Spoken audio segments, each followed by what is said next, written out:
La folie continue ce soir, bien évidemment, à 20h. L'Angleterre et la France s'affrontent pour une place en demi-finale de la Coupe du Monde. Coupe du Monde totalement échappée aux Brésiliens. Hier, rappelons-le, ils se sont fait totalement battre au tir au but après s'être endormis sur le but de Neymar. C'est vraiment le remake du lièvre et de la tortue. Coupe du Monde que l'on espère évidemment gagner pour ajouter une troisième étoile sur notre maillot à nous, celui des Bleus. Bonsoir Cyril de la Morinerie.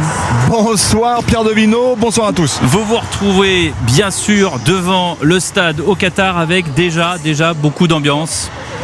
Oui, beaucoup d'ambiance autour du stade et à l'intérieur du stade qui est en train de se remplir. Il y a des drapeaux anglais, des drapeaux français qui sont accrochés aux balustrades. Et je peux vous dire qu'avec Jacques Vendroux, on a notre petite laine ce soir parce que la température est descendue. On a pris la voiture 50 km de Doha ici à Alcor et dans le désert, on est à environ 18-19 degrés. On n'était pas habitué à ça, mais ça donnera de très bonnes conditions de jeu pour ce grand classique du football. Figurez-vous que c'est la 42e confrontation depuis 1906 entre ces deux formation et c'est franchement une affiche extraordinaire parce que vous avez du côté des Anglais des joueurs formidables qui évoluent pratiquement tous dans leur championnat. Manchester United, Manchester City, c'est Tottenham, c'est Harry Kane qui a marqué 52 buts, autant qu'Olivier Giroud dans sa sélection.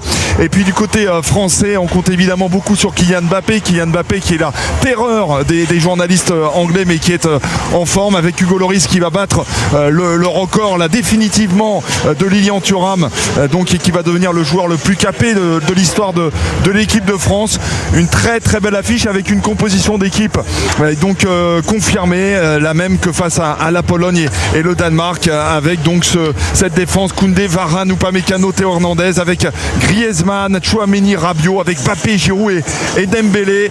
Très beau choc en perspective ce soir ici, donc dans ce très très beau stade à Alcor. Merci Cyril de la Morinerie. Jacques Vendroux n'est pas loin. Mon cher Jacques, sportivement, on vient de parler de l'équipe de France, des atouts, évidemment, on compte sur tous les joueurs que vient de nommer Cyril de la Morinerie. Qu'est-ce qu'on a en face? On parle beaucoup de Kane, mais il n'y a pas que lui.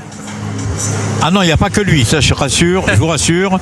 Il y a d'autres joueurs qui sont excellents. Il y a Saka qui jouait à Arsenal. Il y a Kane, bien sûr, 52 buts, 79 sélections. C'est l'un des meilleurs avançants du monde. Et surtout le petit jeune Foden qui joue à City et qui est un des attaquants extrêmement brillants. Ils ont une attaque de feu et ils ont surtout un grand joueur qui s'appelle Walker. C'est l'arrière droit de City. Alors c'est lui qui normalement va s'occuper de neutraliser Mbappé. Il y a aussi une défense qui est très complémentaire qui joue depuis 50 sélections entre eux, avec eux, Maguire et Stones. C'est costaud, ça va pas très vite mais c'est costaud. Et puis le petit jeune, la future star, Bellington qui joue à Dortmund. Non, c'est une équipe extrêmement sérieuse. Je terminerai juste pour vous dire un petit mot sur le gardien Pickford. Ça fait des années que les gardiens n'ont pas eu un immense gardien de but. Il y a eu Shilton, il y a eu évidemment Clemens de Liverpool. Et bien là, pour la première fois de 4 ou 5 ans, on a un très bon gardien. Arsène Wenger, que vous entendrez tout à l'heure dans l'émission de Lionel Rousseau, nous a dit Pickford excellent, mais il est capable du meilleur comme du pire. Voilà.